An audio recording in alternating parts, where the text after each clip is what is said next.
À première vue, le Maroc et le Japon semblent être des mondes à part. Séparés par de vastes océans et des différences culturelles, leurs histoires et leurs trajectoires paraissent totalement distinctes. Pourtant, un examen plus approfondi révèle un parallèle fascinant. Le Japon, autrefois dévasté par la guerre, a renaît de ses cendres pour devenir une puissance technologique et économique.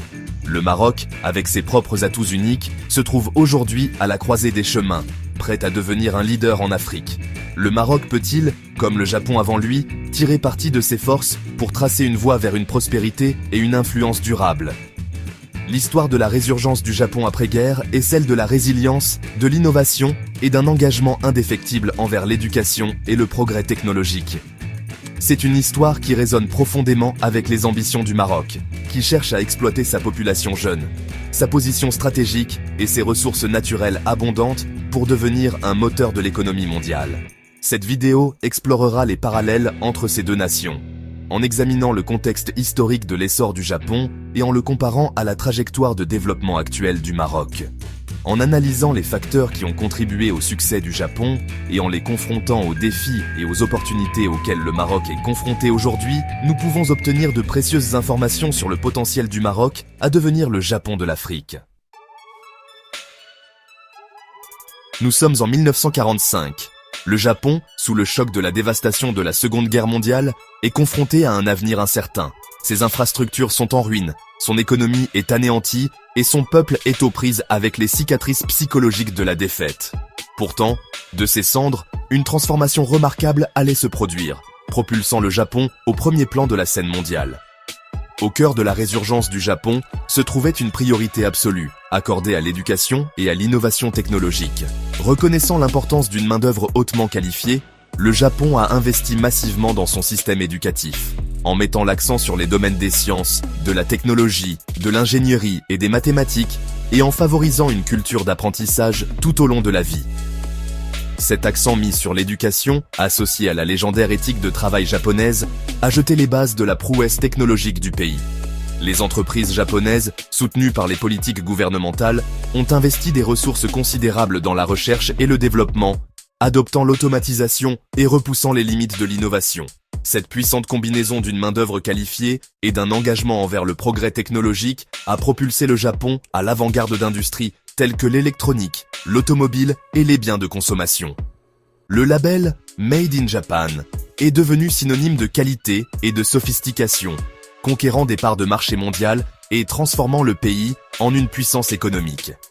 Le parcours remarquable du Japon, des ruines de la guerre à la domination technologique, témoigne du pouvoir transformateur de l'éducation, de l'innovation et d'un objectif national commun. Situé au carrefour de l'Afrique, de l'Europe et du monde arabe, le Maroc a depuis longtemps reconnu son importance géopolitique unique. Doté d'un ensoleillement abondant, de vastes côtes et d'une riche tapisserie culturelle, le Maroc tire parti de ses atouts pour tracer une nouvelle voie sur la scène mondiale. L'engagement du Maroc en faveur des énergies renouvelables est un excellent exemple de son approche avant-gardiste. Le pays abrite la plus grande centrale solaire thermodynamique concentrée au monde, un brillant symbole de son ambition de devenir un leader en matière d'énergie propre. Cet engagement en faveur du développement durable va au-delà de l'énergie, avec des investissements importants dans la gestion de l'eau et l'agriculture durable. De plus, le Maroc a fait des progrès impressionnants dans le développement de ses infrastructures, modernisant ses ports, étendant ses réseaux de transport et attirant les investissements étrangers dans des secteurs clés tels que la construction automobile et l'aérospatiale.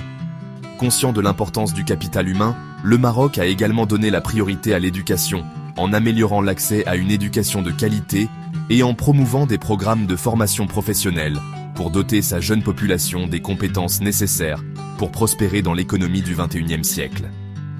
Ces investissements stratégiques, associés à la stabilité politique du Maroc et à ses réformes sociales progressistes, ont positionné le pays comme une étoile montante en Afrique. Malgré leur éloignement géographique et leurs différences historiques, le Maroc et le Japon partagent des similitudes frappantes dans leurs approches du développement.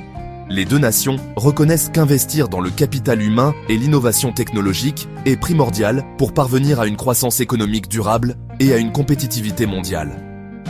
Le miracle japonais de l'après-guerre a été construit sur les fondations d'une main-d'œuvre hautement qualifiée et instruite, animée par une culture d'amélioration continue et une poursuite incessante du progrès technologique. De même, le Maroc donne la priorité à l'éducation et au développement des compétences, reconnaissant qu'une population bien éduquée est essentielle pour attirer les investissements étrangers, favoriser l'innovation et être compétitif sur le marché mondial. Les deux nations comprennent également l'importance des partenariats stratégiques et de l'engagement mondial. La résurgence économique du Japon a été alimentée en partie par ses liens étroits avec les États-Unis et son intégration dans le système commercial mondial. De même, le Maroc renforce activement ses relations avec ses partenaires internationaux, notamment en Europe et dans le monde arabe, et se positionne comme une porte d'entrée pour les investissements étrangers en Afrique. Bien que leurs points de départ et leurs contextes historiques diffèrent considérablement, les principes sous-jacents qui guident leur stratégie de développement révèlent un accent commun sur l'éducation, l'innovation et l'engagement mondial.